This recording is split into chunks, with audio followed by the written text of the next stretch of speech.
Ek joert nog waait het hut en is het fossiele houden en keren. Zwemvesten binnen 10 gewichtig zulke dagen en botenverhierder Kees Alberts van Heeg jouwt ze dan ek om elke 1 mei.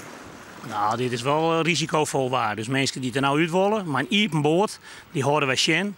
En als ze aantonen kennen dat ze juist om dit waar zielen willen, op het smellere water, dan laten we ze mooi in. Mooi zwemvest, mooi reven erin. Want heel soort mensen die vinden dat prachtig, die komen daarvoor. En dat ken ik wel.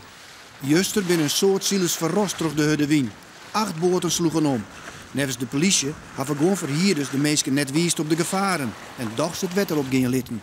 En helaas komen we dan tot de ontdekking dat mensen net voldoende aandacht besteden aan de waarsverwachting die er is, maar ook aan de uitrusting die eventueel aan boord is om het eventueel te broeken. De politie had op Twitter de botenbedrijven wiest op haar verantwoordelijkheid.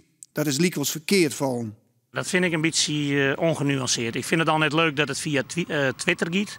Dat is iets wat heel Nederland shut, waar het us als branche aangaat. Er zijn wel orenmiddelen om de branche op een hechte te stellen van de zwaargen van de politie. We hebben overigens best blij met wijze binnen, want de politie is er maar wel iedere keer dat er een alarm is. Maar er zijn wel orenmiddelen om dat te communiceren. Het is te ongenuanceerd en dat doet ik net rug onder zorg die een heel soort verhuurders en jachthavenbeheerders en zielskwallenmensen van hun mensen en hun vloot hebben. De botenverhierders willen nu impeteren met de politie om te misverstanden voor te komen.